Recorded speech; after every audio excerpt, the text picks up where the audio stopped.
құрметті менің сүйікті шәкірттерім. Бүгін біз сіздермен көбейту және бөлуге берілген теңдеулерді шешуді үйренетін боламыз. Каналға жазылып, өздеріңіздің жылы лебіздеріңізді білдіріп қойсаңыздар, рахмет айтамын. Ендеше сабағымызды бастаймыз. Кәнекей, бүгін балалар өте қызық сабақ болғалы тұр. Бүгін бізге теңдеу шешуге көмектесетін қонжықпен кездесетін боламыз. Ертеде бір қонжық орманда өмір сүріпті.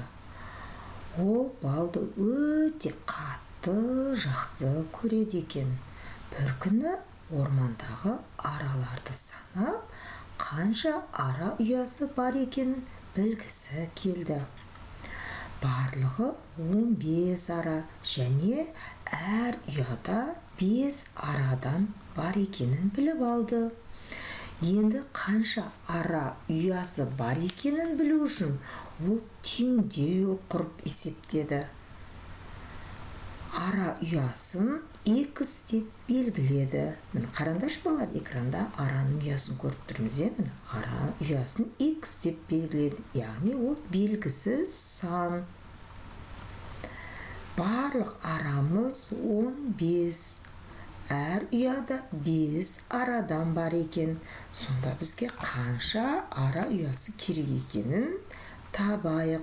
Қане бізбен бірге барлық араны бір ұядағы араға бөлді қонжық.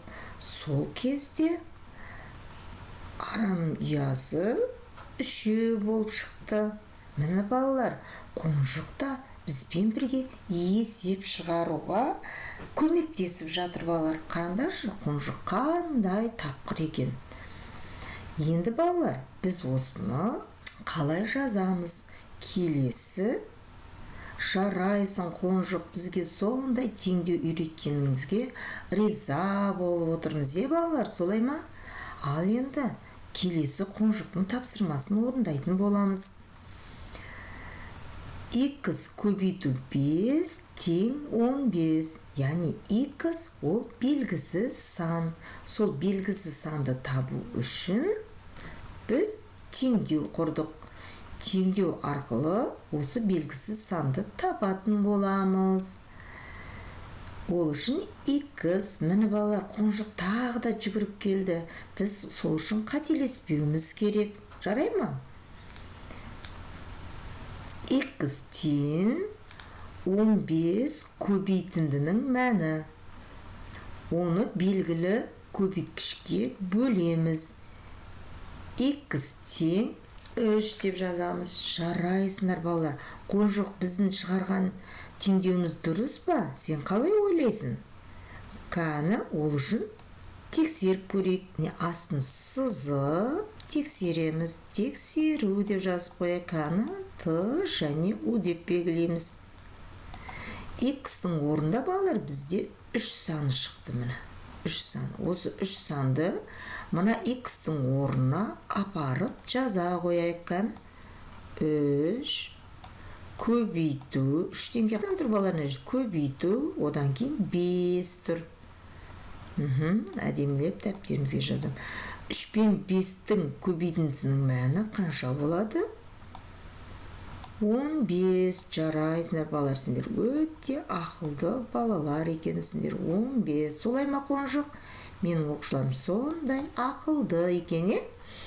Енді осы шыққан көбейтіндінің мәнімен мына бастапқыда берілген көбейтіндінің мәнін салыстырып көрейікші астына. Жерге симай қалды. Сендер мынаның астына жазасыңдар негізі. Менде симай қалды. 15. Міне. Енді біздің шығарған 15. Екеуін салыстырайық. Екеуі қандай екен қонжық? Әрине тең екен, тең. Жарайсыңдар балалар, жарайсың қонжық. Бүгін біздің теңдеуіміз, яғни тура шықты. Егер біз теңдікте тексерген кезде берілген көбейтіндің мәніне сәйкес келмейтін болса, кем немесе артық болса, онда есепті қайтадан басынан бастап қарап шығуымыз керек. Тексеру осы үшін қажет екен. Ал енді шын мәнісінде 3 ұя аран ұясы бар ма екен, көрейікші қана. Жоқ. Шын мәнісінде 3 аран ұясы бар ма екен? 1, 2, 3. Охо, жарайсыңдар балалар. Біздің есебіміз қонжықтың шығарған есебімен сәйкес келді.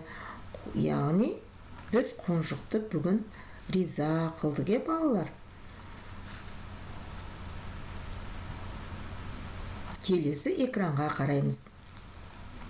X көбейту 3 тең 12. X белгісіз көбейткіш, 3 белгілі көбейткіш, 12 көбейтіндінің мәні. Енді мен белгілеп қойдым, көрдіңдер ме? Қызыл. Ал белгілі көбейткіш қоңыр түсті. Көбейтіндінің мәні көк түсті. Енді осыған өте назар салып қараңыздар. Белгісіз көбейткішті табу үшін көбейтіндінің мәнін белгілі көбейткішке бөлу қажет. Осыны 4 рет қайталап жаттап аламыз. Дәл осы ережеге сүйене отырып теңдеу шығаратын болсаң, сен еш уақытта теңдеуден шатаспайтын боласың. Және күрделі теңдеуде де дәл осы ережені басшылыққа ала отырып есептейтін боламыз. Сондықтан балалар, жалқаулықты тастап, осы ережені жақсылап түсініп, жаттап аламыз. Жарайсыңдар балалар, мен сендерді жаттап алады деп сенім артқым келеді. Ал енді берілген теңдеуді шығара қойыңдар. Қана X көбейту 3 тең 12. Қана жаза қойыңдар өздерің. Енді менің жауабымен тексеріп көріңдер. X тең 12 көбейтіндінің мәнін белгілі көбейткішке бөлдік. Жарайсың. Көп балалар осы жерде жазаттағы бірден жерге тең дейді дағы жауабын жазып қояды. Жоқ балалар, бұл теңдеудің ережесіне сәйкес келмейді. Теңдеу шешкен кезде өзінің ретімен жазуымыз керек. Бірінші, теңдеудің берілгені. Міне бірінші. Екінші, теңдеудің шығарылу жолына түсеміз. Үшінші, теңдеудің жауабын табамыз. Міне балалар, осы 3 қадамды, жай теңдеу шығарғанда 3 қадамды мұқият сақтауға тырысыңдар. Тексеру. Міндетті түрде теңдеу не істейміз? Тексереміз. Яғни өзіміздің шығарған теңдеуіміз дұрыс па, қате ме, соны білу үшін тексеруіміз керек. Яғни X-тің орнында бізде 4 шықты. Яғни осы 4-ті мен мына X-тің орнына апарып жазам. Дәл осылай. 4-тен кейін қандай? Амалдыр көбейту, дұрыс айтасыңдар, көбейту. Одан кейін 3 тең. Енді тексерем. Яғни X орнына 4 қойдым мен. 4 шықты теңдеудің барысында. 4-ті 3-ке көбейтемін. 12 шықты. Ал енді теңдеуде берілген көбейтіндінің мәнімен, бірінші көбейтін мәнімен, екінші біздің шығарған көбейтіндінің мәнін астына салыстырамыз. Сендер дәптерге әдемілеп көркем жазыңдар, жарай ма? 12. 12 мен 12 балалар тең екен. Жарайсыңдар балалар. Сендерге қонжық өте риза болатын болды. Себебі теңдеуді дұрыс шығардыңдар. Ал енді тапсырма. Теңдеудегі көбейткішті іздеңдер балалар. Қараңдаршы, мына жерде көбейткіш белгісіз. Бірінші көбейткіш, екеуінде де бірінші көбейткіш белгісіз екен. Теңдеудің қадамдарымен жаза отырып, белгісіз көбейткішті іздеп табыңдар. Және осы сабақтың астына комментарияға жазыңдар. Теңдеудің белгісіз көбейткіш қай санға тең болғанын. Келесі кездескенше сау болыңдар балалар. Мен сендерді келесі сабағымда асыға күтетін боламын.